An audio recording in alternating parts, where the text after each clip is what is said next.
Welcome back to PC classes by Anuj Malik. तो बच्चों स्वागत है आपका मेरे यूट्यूब चैनल पीसी क्लासेस में। तो गुड इवनिंग सभी को। ठीक है, तो आज हम बात करेंगे मोल कंसेप्ट की। इससे पहले फर्स्ट वीडियो में मैंने आपको मोल कंसेप्ट के फर्स्ट पार्ट के बारे में समझाया, जिसके अंदर हमने सबसे पहले नंबर ऑफ मोल्स कैसे फाइंड आउट करते हैं वो हमने डिस्कस किया।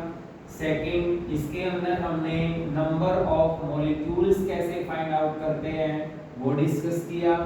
इसके अंदर हमने नंबर ऑफ एटम कैसे फाइंड आउट करते हैं वो हमने डिस्कस किया। इसके बाद हमने नंबर ऑफ इलेक्ट्रॉन कैसे फाइंड आउट करेंगे एक गिवन कंपाउंड के अंदर वो हमने फाइंड आउट किया। तो आज का हमारा जो टॉपिक है मोल कंसेप्ट के अंदर फर्स्ट है हमारा how to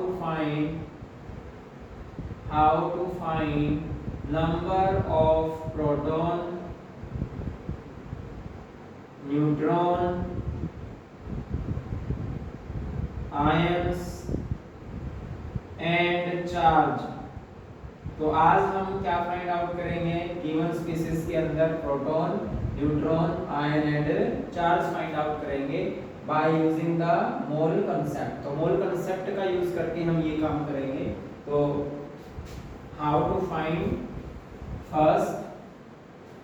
फर्स्ट एग्जांपल। इससे पहले मैं आपको मोल कंसेप्ट फाइंड आउट करने का फॉर्मूला लिखवा देता हूं। बेटा देखो ध्यान से, n is equal to small m divided by capital M is equal to n divided by na। ठीक है, यहाँ पर जो n है ये है number of moles. Small m का मतलब क्या है गिवन मास, कैपिटल M का मतलब क्या है मोलर मास, n का मतलब क्या है नंबर ऑफ स्पीशीज जो हमें फाइंड आउट करनी होती है, और na का मतलब क्या है अवोगाड्रो नंबर। ठीक है, अवोगाड्रो नंबर की जो वैल्यू होती है वो होती है 6.022 into 10 की पावर 23। अभी आपसे कहें कि मॉलिक्यूल की वो बात करें तो एक मोल के अंदर इतने मॉलिक्यूल्स होंगे। ये मैंने आपको कल भी डिस्कस किया था पिछले वाले वीडियो के अंदर। जैसे आपसे कोई बोल दे कि 1 मोल मॉलिक्यूल तो इज इक्वल टू होगा 6.022 into 10 की पावर 23 मॉलिक्यूल। अब आपसे कोई बोल दे 1 मोल एटम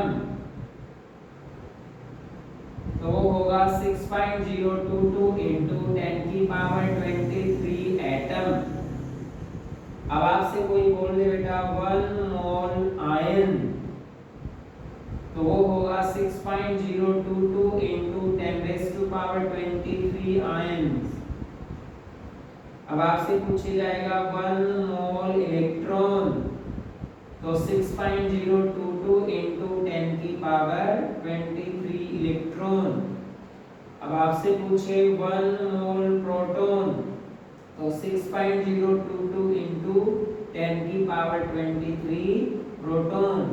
अब आपसे कहे 1 मोल न्यूट्रॉन तो 6.022 into 10 की पावर 23 न्यूट्रॉन्स। ये बात आपको समझनी पड़ेगी।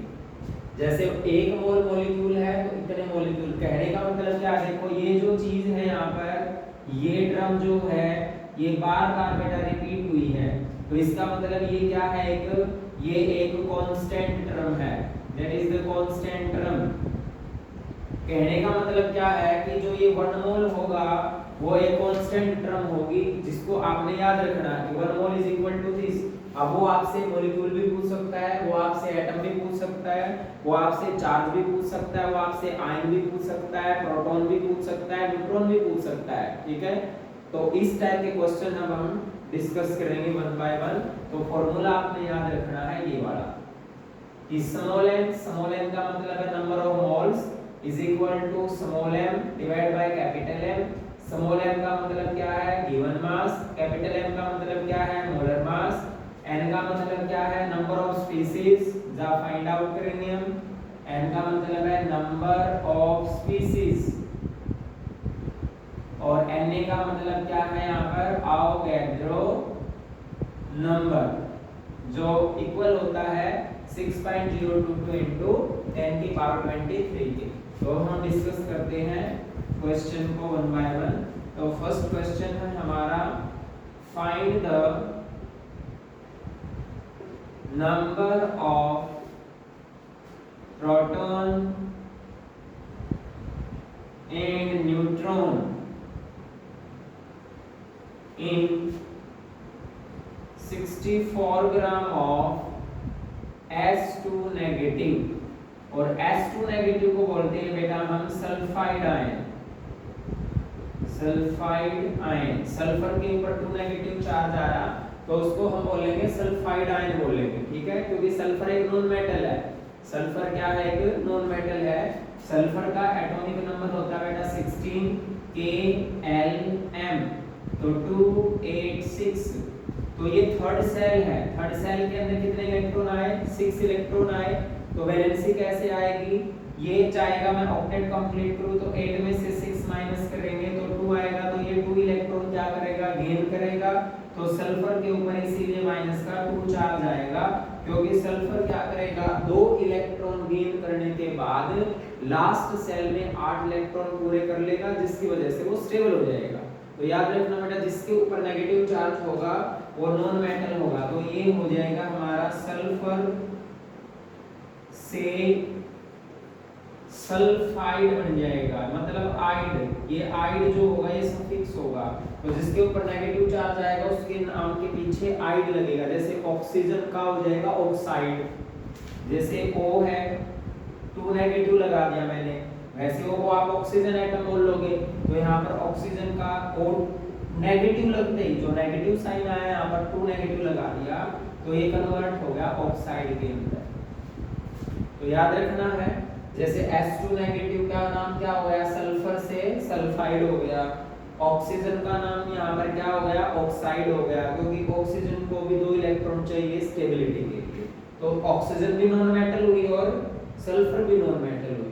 तो इस S2 नेगेटिव के अंदर जिसकी अमाउंट आपको 64 ग्राम दे रखी है, उसके अंदर मैंने प्रोटॉन और न्यूट्रॉन निकालने हैं। तो कैसे निकालेंगे देखें, बहुत इंपॉर्टेंट क्वेश्चन है बेटा, कॉम्पिटिटिव एग्जाम में भी ये क्वेश्चन पूछे गए हैं। तो आंसर कैसे निकालोगे? सबसे पहली बात क्या है, आप इस क्वेश्चन को जब सोल्व करोगे तो उसके अंदर सबसे पहले आप n की वैल्यू फाइंड आउट करोगे।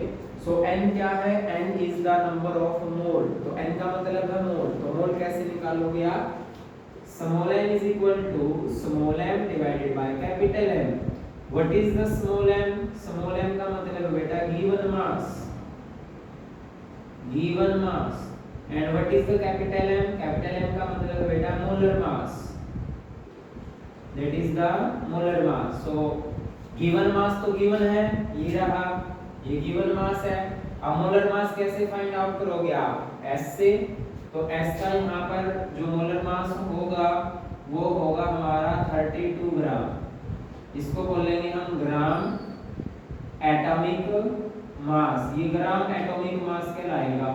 तो ग्राम एटॉमिक मास को ही हम यहाँ पर मोलर मास बोल देंगे, क्योंकि यहाँ पर ये सिंपल एटम की फॉर्म में या मॉलिक्यूल की फॉर्म में नहीं है।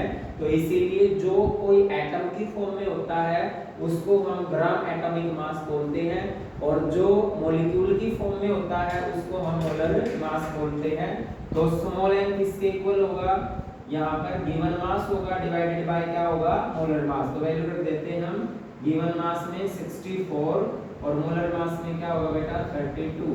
तो 32 से ये कट जाएगा तो क्या आ जाएगा? 2। सो n इज इक्वल टू क्या आ जाएगा? 2। तो नंबर ऑफ मोल क्या आएंगे? 2 आएंगे। क्लियर? तो यहाँ पर नंबर ऑफ मोल्स आ जाएंगे 2। तो इसका मतलब क्या होगा? 64 ग्राम ऑफ सल्फर 2 नेगेटिव के अंदर जो नंबर ऑफ मोल्स आएंगे वो 2 आएंगे।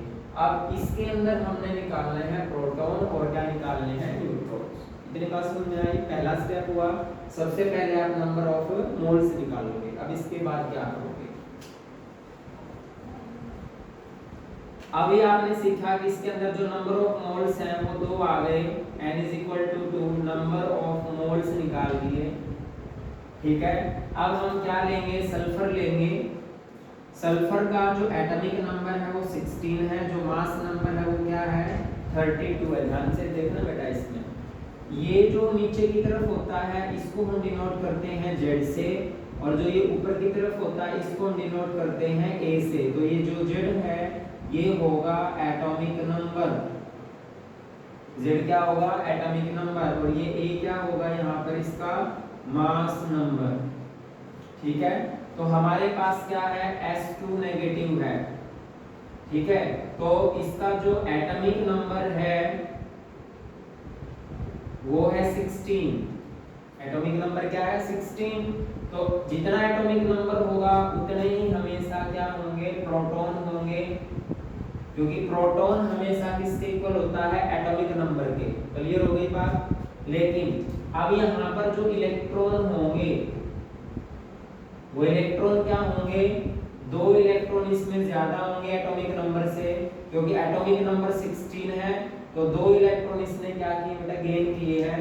तो 16 प्लस में 2 इज इक्वल टू क्या हो गए 18 इलेक्ट्रॉन्स हो गए। तो याद रखना यहाँ पर S2 नेगेटिव के अंदर जो सल्फाइड आयन है एटॉमिक नंबर कितना है 16, जो किसके इक्वल है बेटा प्रोटॉन के इक्वल है। इलेक्ट्रॉन कितने हैं यहाँ पर, इलेक्ट्रॉन हो जाएंगे 18 इलेक्ट्रॉन्स हो जाएंगे यहाँ पर, क्योंकि 2 इलेक्ट्रॉन्स ने क्या किए हैं गेन किए हैं, तो 18 इलेक्ट्रॉन्स हो जाएंगे। ये तो है एक एटम की बात हम कर रहे हैं इसके अंदर। तो न्यूट्रॉन की हम बात करेंगे इसके अंदर। न्यूट्रॉन, तो न्यूट्रॉन कैसे निकालते हो आप, मास नंबर में से एटॉमिक नंबर माइनस करते हैं, जो मास नंबर है उसमें से क्या माइनस करते हैं हम एटॉमिक नंबर माइनस करते हैं। तो मास नंबर देखिए बेटा, मास नंबर होता है ऊपर वाला, तो ये हो गया 32, माइनस में आप क्या कर दोगे उसका नीचे वाला यानी कि 16, तो 32 माइनस 16 इज इक्वल टू क्या आ जाएगा 16। तो सल्फर का जो एक एटम है, जो सल्फाइड आयन मैंने लिया है, ध्यान देना इंपॉर्टेंट है अभी ये पॉइंट। सल्फर के एक एटम में जो उसका एटॉमिक नंबर है वो है यहाँ पर 16, जो किसके इक्वल है प्रोटॉन के इक्वल है। इलेक्ट्रॉन कितने हैं 18 इलेक्ट्रॉन हो गए, न्यूट्रॉन कितने हैं 16 इलेक्ट्रॉन हो गए। तो ये बात आपने याद रखनी है एक एटम के अंदर। ठीक है, अब हम मोल कंसेप्ट का यूज करके, क्योंकि मेरे पास जो नंबर ऑफ मोल्स आए हैं वो 2 आए हैं। अब एक मोल के अंदर कितने एटम होंगे, 2 मोल के अंदर कितने एटम्स होंगे। क्लियर है, तो इस तरीके से हम आगे फर्दर क्वेश्चन करेंगे। तो यहाँ तक आपको अच्छे से समझ में आ गया होगा। इसके बाद का नेक्स्ट पोर्शन देखते हैं हम कैसे करोगे आप। यहाँ पर मैं साइड में लिख लेता हूँ, जो प्रोटॉन आए हैं वो 16 आए हैं, इलेक्ट्रॉन आए हैं 18 आए हैं, और न्यूट्रॉन कितने फाइंड आउट किए हमने, न्यूट्रॉन को 16 न्यूट्रॉन आए हैं। ठीक है, और यहाँ पर जो ये n है ये बेटा न्यूट्रॉन है, कहीं ये सोच जाओ number of mole. Number of moles तो हमारे कितने आए हैं 2 आए हैं। अब देखिए बेटा ध्यान से, we know that 1 mole is equal to 6.022 into 10⁻23 unit. जो एक मोल होता है वो 6.022 into 10⁻23 यूनिट के इक्वल होता है। तो अब मैं यहाँ पर लिखूंगा बेटा 1 मोल प्रोटॉन, तो 1 मोल प्रोटॉन किसके इक्वल होगा 6.022 into 10⁻23 यूनिट के, मतलब एक मोल प्रोटॉन। ठीक है, तो ये इक्वल हो गया 6.022 into 10⁻23 यूनिट के। यूनिट का मतलब यहाँ पर हो गया प्रोटॉन, कि एक मोल के अंदर कितने प्रोटॉन होंगे। तो कितने मोल हैं यहाँ पर 2 मोल हैं, या पहले आप इसके अंदर एटम्स निकाल सकते हो। ठीक है ना, पहले एटम्स निकाल लो, 1 मोल एटम लिख लो यहाँ पे, पहले एटम्स निकाल लो बेटा। तो 1 मोल एटम हो गया 6.022 into 10⁻23 एटम, कि एक मोल के अंदर कितने एटम्स हैं। अब 2 मोल के अंदर एटम्स निकालने, 2 मोल एटम किसके इक्वल होगा 6.022 into 10⁻23 मल्टीप्लाई में 2 एटम, मतलब आप ये जो मोल है ये 2 से मल्टीप्लाई हो गया, तो मल्टीप्लाई करेंगे 2 2 4, 2 2 4, 2 0 0, 2 6 12, इंटू 10 की पावर 23 एटम। तो ये हमारे पास आ गए टोटल एटम। अब एक एटम में प्रोटॉन कितने हैं 16, तो टोटल एटम में कितने होंगे मल्टीप्लाई कर देंगे हम। मतलब देखो सोचो ध्यान से, मैंने बोला आपको एक एटम के अंदर प्रोटॉन 16 है। अब कितने एटम्स आए हैं हमारे पास 12.044 into 10 की पावर 23 एटम आए। किसके अंदर आए ये 64 ग्राम ऑफ S2 नेगेटिव के अंदर जो टोटल नंबर ऑफ एटम आए हैं वो आए हैं 12.044 into 10 की पावर 23 एटम्स। अब क्या करोगे, अब हमने क्या करना है, यदि हमने प्रोटॉन को निकालना है कि इस एटम के अंदर कितने प्रोटॉन होंगे, तो प्रोटॉन होते हैं 16, तो इसको 16 से मल्टीप्लाई कर दें, यहाँ पर 18 से मल्टीप्लाई कर दें, यहाँ पर 16 से मल्टीप्लाई कर दें। ठीक है, ये बात आपने बेटा याद रखनी है। तो प्रोटॉन 16, इलेक्ट्रॉन 18, न्यूट्रॉन 16, तो इस तरीके से मल्टीप्लाई करेंगे। तो कैसे करेंगे देखिए एक बार। अब आप निकालोगे यहाँ पर नंबर ऑफ प्रोटॉन। ठीक है, तो देखें 1 atom of S2 negative contain,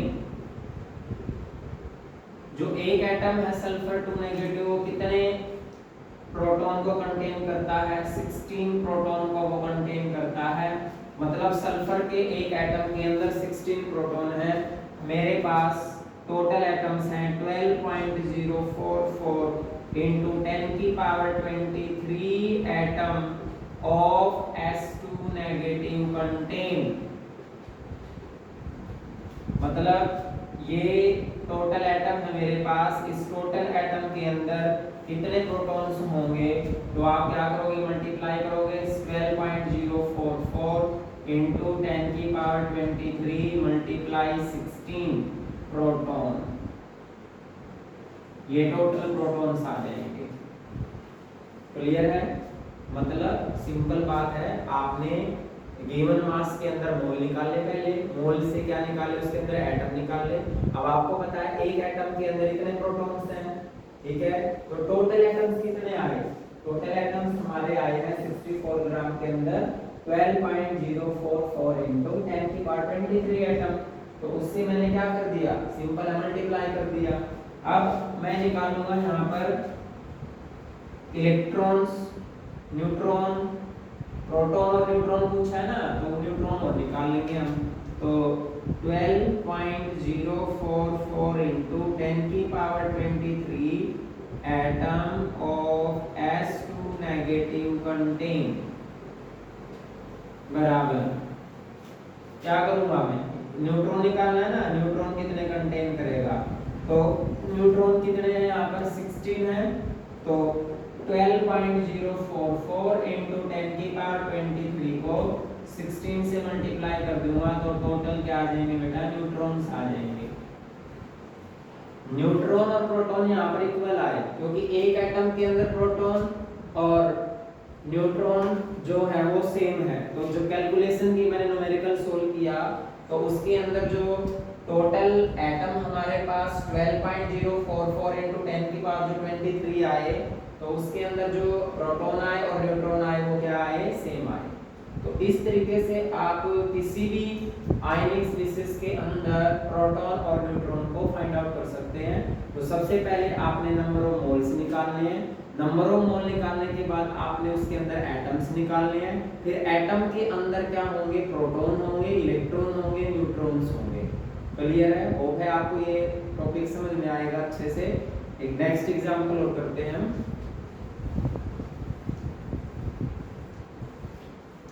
question number 2, find the number of proton, electron, neutron and ions in 32 gram of O2 negative. ये है मेरा statement. 32 gram of oxide ion आपको गिवन है, उसके अंदर आपने नंबर ऑफ प्रोटॉन्स निकालने हैं, मतलब 32 ग्राम के अंदर आपने प्रोटॉन निकालने हैं, इलेक्ट्रॉन निकालने हैं, न्यूट्रॉन निकालने हैं, आयंस निकालना है। ठीक है, तो कैसे सोल्व करोगे? सबसे पहले लिख देता हूं मैं समझाने के लिए। सबसे पहले नंबर ऑफ मोल्स निकाल लेंगे।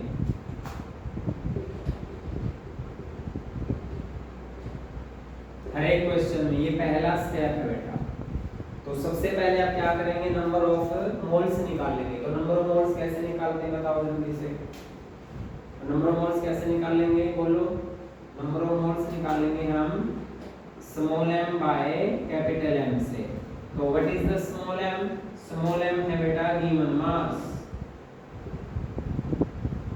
What is the capital M? Capital M है बेटा मोलर मास।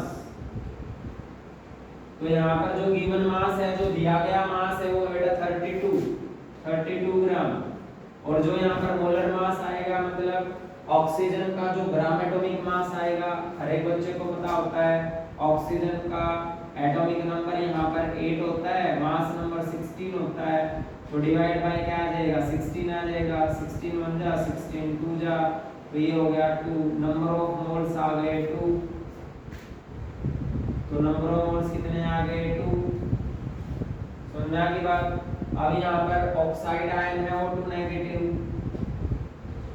तो इसके अंदर जो इसका एटॉमिक नंबर है, एटॉमिक नंबर कितना है? 8। प्रोटॉन कितने हैं? 8। न्यूट्रॉन कितने हैं? 16 माइनस 8 इज इक्वल टू 8, क्योंकि ऑक्सीजन का एटॉमिक नंबर 8 होता है, मास नंबर 16 होता है। तो मास नंबर में से एटॉमिक नंबर माइनस करेंगे। जैसे मास नंबर तो बेटा 16, एटॉमिक नंबर क्या है? 8। 16 माइनस 8 इज इक्वल टू 8। तो प्रोटॉन 8 हो गए, न्यूट्रॉन 8 हो गए, इलेक्ट्रॉन यदि निकालना है तो O2 नेगेटिव है, एटॉमिक नंबर 8 है, तो 8 प्लस में 2, क्योंकि 2 नेगेटिव है, 2 नेगेटिव है तो 2 इलेक्ट्रॉन गेन कर लेगा, इज इक्वल टू आ जाएगा 10। तो ऑक्सीजन के एक एटम के अंदर जिसके ऊपर नेगेटिव चार्ज है, 2 नेगेटिव चार्ज है, उसके अंदर एटॉमिक नंबर तो हमेशा वही रहेगा, सेम रहेगा 8। प्रोटॉन भी हमेशा एटॉमिक नंबर के इक्वल रहेंगे। न्यूट्रॉन हमेशा मास नंबर में से एटॉमिक नंबर माइनस होके आएगा। इलेक्ट्रॉन कैसे आएंगे? मतलब किसी के ऊपर नेगेटिव चार्ज, जितना भी नेगेटिव चार्ज है उसको एटॉमिक नंबर में ऐड कर दे। तो नेगेटिव चार्ज कितना है? 2, तो एटॉमिक नंबर कितना है? 8, तो 8 + 2 = 10। ठीक है, ये तो बात होगी एक एटम की। अब हमारे पास टोटल नंबर ऑफ एटम्स कितने हैं? तो देखो बेटा 1 mole atom is equal to है 6.022 into 10⁻23 एटम। तो 2 mole atom is equal to 6.022 into 10⁻23 multiply 2, तो ये हो गया 44012 into 10⁻23 एटम। तो मेरे पास जो 32 ग्राम ऑक्साइड आयन गिवन है उसके अंदर टोटल बेटा 12.044 into 10⁻23 एटम आ गए। यदि मैं 32 ग्राम ऑक्साइड आयन आपको निकाल के दूं और आपसे पूछूं बताओ बेटा इसके अंदर कितने एटम्स होंगे, तो उसके अंदर जो एटम्स होंगे वो मोल कंसेप्ट से, वैसे तो आप काउंट नहीं कर सकते लेकिन मोल कंसेप्ट का यूज करके 12.044 into 10⁻23 एटम्स होंगे। अब एक एटम के अंदर प्रोटॉन कितना है? 8। इतने एटम के अंदर प्रोटॉन कितना होगा? मतलब मल्टीप्लाई करने हैं आपने, क्योंकि एक एटम के अंदर प्रोटॉन कितने हैं? 8।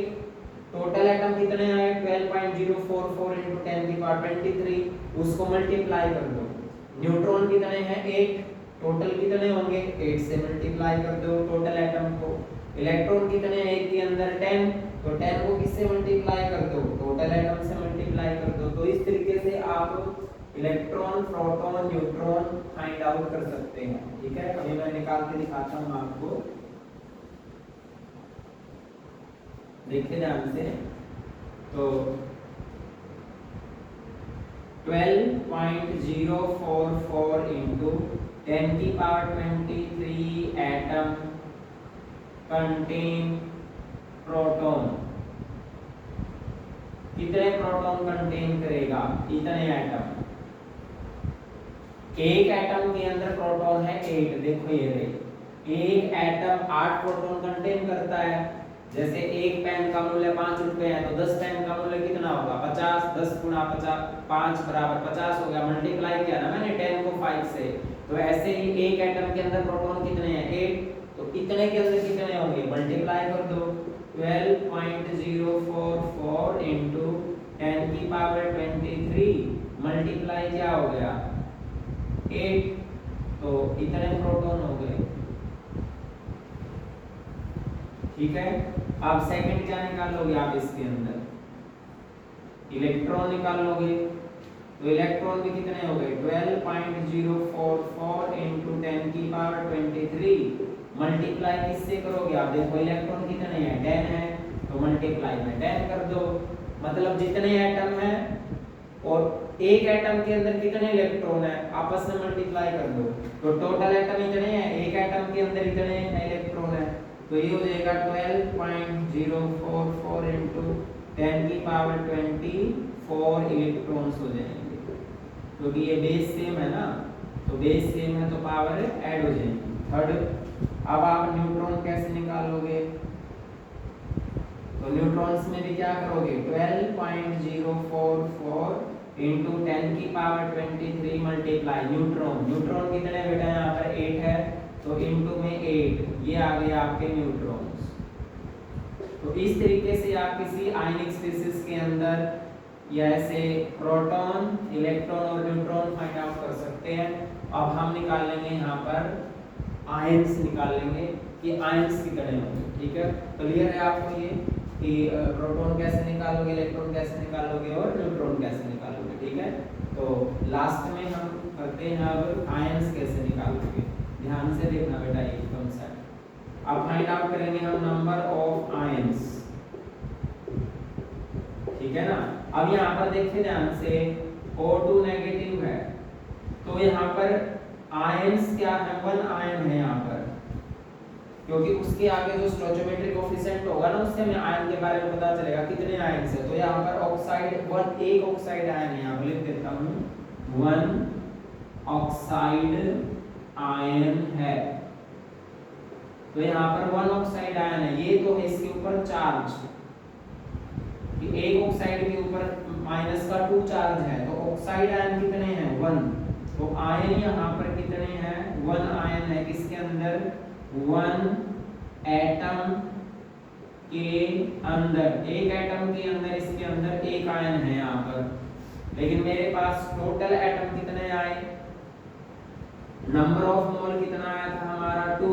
तो टोटल एटम्स कितने आए थे? टोटल नंबर ऑफ एटम वो आए थे हमारे 12.044 इंटू 10 की पावर 23 एटम आए थे। एक मोल के अंदर 6.022 इंटू 10 की पावर 23 एटम होते हैं। तो 2 मोल के अंदर कितने हो गए? 2 से मल्टीप्लाई कर देंगे। अब क्या करोगे बेटा? इसमें नंबर ऑफ आयंस निकालने हैं ना। टोटल नंबर ऑफ आयंस तो किसके इक्वल होगा? Total number of atom and multiply number of ions in one atom। कि एक एटम के अंदर कितने आयंस होंगे? तो टोटल नंबर ऑफ एटम कितने हैं? 12.044 इंटू 10 की power 23 number of ions in one atom. एक एटम के अंदर कितना है? अभी बताया मैंने O2 नेगेटिव है, एक स्पीशीज है ये, इसके अंदर एक आयन है तो एक से मल्टीप्लाई कर दो। तो ये क्या होगा? 12.044 इंटू 10 की पावर 23 आयंस होंगे। तो इस तरीके से आप मोल कंसेप्ट का यूज करके प्रोटॉन, इलेक्ट्रॉन, न्यूट्रॉन और आयंस को फाइंड आउट कर सकते हो। तो होप है आपको ये जो कंसेप्ट है मोल कंसेप्ट, जो कॉम्पिटिटिव एग्जाम के लिए भी, सीबीएसई के लिए भी मोस्ट इंपॉर्टेंट है। ठीक है, आपको अच्छे से समझ में आया होगा। और फर्दर हम नेक्स्ट वीडियो में और न्यूमेरिकल करेंगे जिसके अंदर हम चार्ज भी निकालना सीखेंगे। ठीक है। और कंपैरिजन करना भी सीखेंगे, जिस तरीके से कॉम्पिटिटिव एग्जाम में क्वेश्चन आते हैं, आपको 2-3 एग्जांपल दे देंगे, ये पूछ लेंगे किसके नंबर ऑफ एटम्स ज़्यादा है, उसको इंक्रीजिंग ऑर्डर में अरेंज कीजिए, ठीक है। यदि आप चैनल पर पहली बार आए हो तो चैनल को सब्सक्राइब करना, लाइक करना और कमेंट जरूर करना।